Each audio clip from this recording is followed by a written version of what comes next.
Bonjour, ravie de vous retrouver pour cette quatrième contemplation. Euh, cette contemplation nous invite à réfléchir sur la notion du corps. Et comme vous le savez, j'aime bien partir des traductions, on va dire, officielles, qui divergent d'ailleurs un petit peu et du coup nous donnent un socle sur lequel digérer justement cette pratique.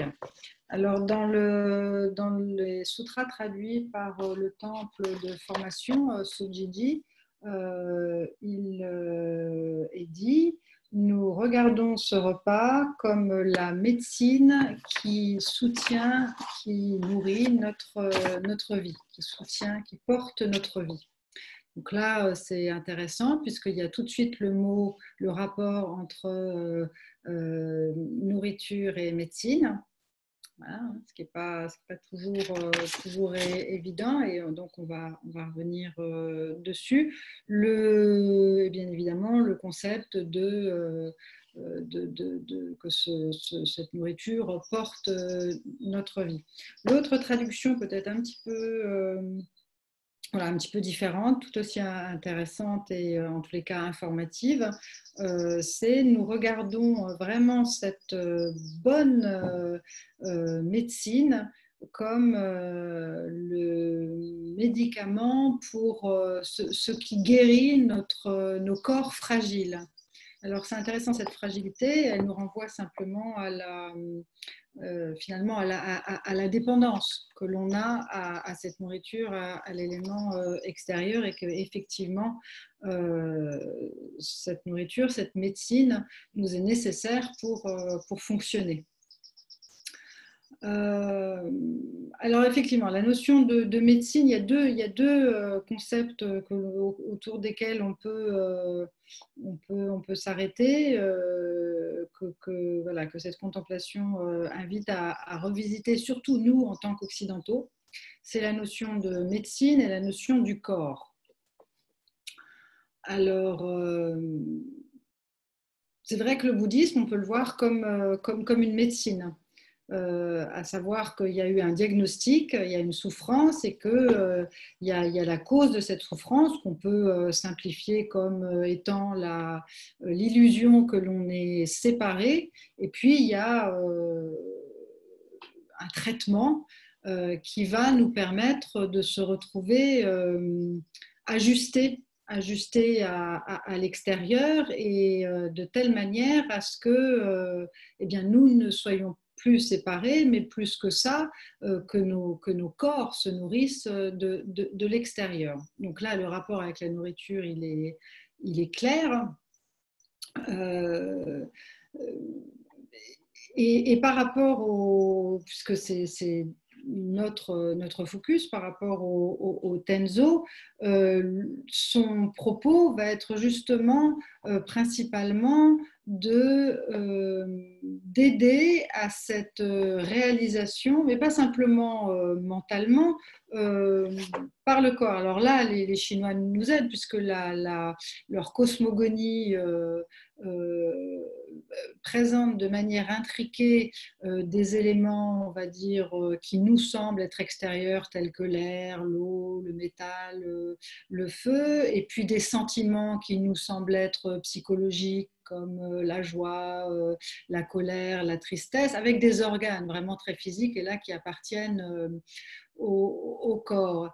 Et dans cette logique-là, on va dire, eh bien, la nourriture qui fait ce chemin, on va dire, des éléments extérieurs jusqu'aux organes intérieurs, est pensée par le Tenzo de manière à ce que le corps s'ajuste en fait. Je crois qu'on va parler beaucoup d'ajustement durant cette contemplation, puisque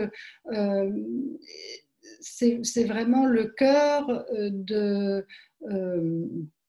de cette pratique qui, autant dans l'assise, donc que durant les repas, que en cuisinant, où vraiment le but du jeu, je dirais, c'est d'effacer justement cette frontière, y compris sensorielle. On ne parle pas assez des sens en tant que quelque chose comme une porte d'entrée du ressenti sur l'extérieur et du va-et-vient de l'extérieur. Je crois qu'il ne faut pas trop le mettre de côté, il ne faut pas s'y attacher, mais dans l'homéostasie, dans l'équilibre global, dans l'alternance de toutes ces sensorialités, il y a de toute façon quelque chose qui émerge et qui s'accorde sans qu'on n'ait plus à s'attacher à l'un ou à l'autre. Dans l'assise, c'est la même chose, je dirais. Quand on est en zazen,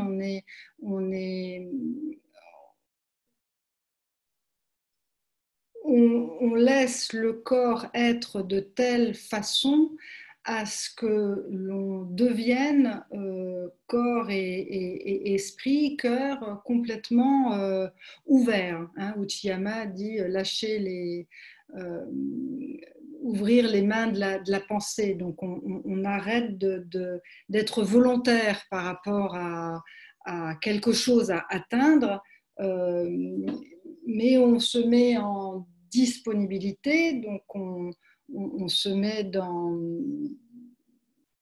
oui, dans la posture, je dirais, qui nous permet de ne plus être séparés. Et du coup, on ne va plus chercher à rencontrer le monde ou à se fondre à lui. C'est tout simplement le monde, l'univers qui s'éveille à nous, qui vient à nous. C'est-à-dire on est vraiment dans une posture. Je crois que c'est important de le dire parce qu'on peut être tenté d'opérer une volonté dans cette médecine. Je veux aller me guérir, donc je dois faire ci, ou je dois manger ci, ou je dois pratiquer ça. Je crois à l'inverse que cette médecine, elle est un petit peu particulière, elle n'est vraiment pas volontariste et elle est dans cette finesse à trouver et qui change tous les jours en fonction de ce que l'on est et de ce que le monde est. Cette finesse, cet ajustement, voilà, cet ajustement qui nous vient justement dans cette détente. Alors, si ce n'est dans cette détente, donc en zazen, dans l'assise, voilà, qui contemple, qui se laisse contempler par la réalité, quand on mange, c'est la même manière, face aux oryoki, face à toutes ces couleurs, toute cette saveur, au ressenti du goût, eh bien, on va, sans y penser, sans le vouloir, effacer cette frontière et se retrouver aligné. Si le Tenzo a fait son boulot, mais de toute façon, dans l'absolu, c'est toujours ça, on va se retrouver en profonde adéquation avec l'extérieur. Et c'est aussi pour ça que c'est très important de manger de saison. C'est pas juste pour des histoires diététiques, de vitamines et tout ça, mais c'est à l'inverse. C'est pourquoi il y a des vitamines, c'est parce qu'on est dans l'ajustement du vivant à ce qu'il est tel qu'il est et d'aller manger ce vivant tel qu'il est au moment où il existe, eh bien ça nous met en lien directement. Donc, et ça le corps le reconnaît par rapport au goût, ce mystère du goût. Bon, bref, voilà, vous avez compris. Alors, donc, où là on est en complète réception et tout ça dans l'assise, même si que ça soit dans l'assise ou que ça soit au repas, on est quand même dans la dignité que la seconde contemplation évoque, dans la dignité d'un corps qui se tient droit, à savoir digne, face et prêt, je dirais, prêt à recevoir Sinon, eh bien, ça ne passe pas. Il n'y a pas cette fluence. J'ai appris un nouveau mot.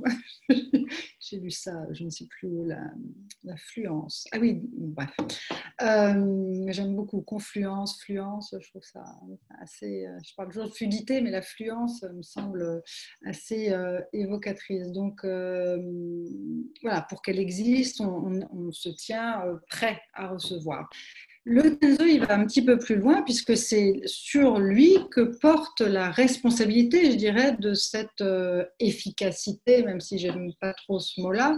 En tous les cas, c'est sur lui que repose la responsabilité de faire de son mieux pour que les gens qui sont prêts, eh bien, reçoivent un maximum de cette réalité extérieure qui va les confondre sans qu'ils s'en rendent compte. Donc, c'est pour ça que voilà, lui, il doit prêter attention effectivement à prendre soin voilà.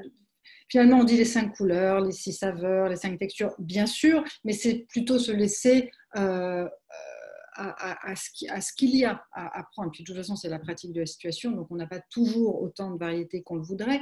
Mais en tous les cas, c'est prêter attention à donner un maximum de variétés dans tout ce qui constitue la nourriture. Et la nourriture n'est pas simplement constituée de saveurs, elle est aussi constituée de textures, on l'oublie. Donc, avoir un maximum je dirais, de rappel du vivant, de toutes les manières possibles, et bien finalement, va aider chacun à se sentir dans le monde, et pas à côté du monde ou face au monde, mais dans le monde. Voilà. Donc voilà, donc on peut le voir. Donc effectivement, c'est le rapport de la nourriture par rapport à ce qui est considéré comme une médecine. Donc alors on peut la voir aussi thérapeutique. En tous les cas, on peut imaginer, j'imagine qu'il y a des études qui ont dû être faites, même si c'est une thérapeutique qui n'est pas basée sur la science et sur l'allopathie voilà, scientifique, qui parle plutôt des symptômes et qui va souvent plutôt traiter les symptômes que la cause. Là, on est sur une thérapeutique de fond, je dirais, qui, par exemple, fait que quand eh bien, quand on a cassé ce qui nous sépare, on peut imaginer que, eh bien, on se sente forcément, on accède à une certaine complétude et ne serait-ce que toutes les maladies psychologiques qui ensuite ont des conséquences bien évidemment physiologiques, ça pèse.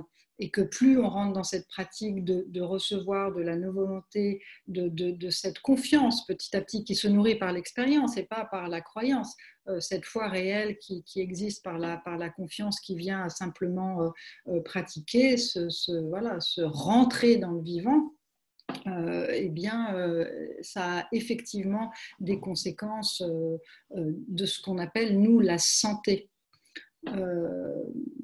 Voilà.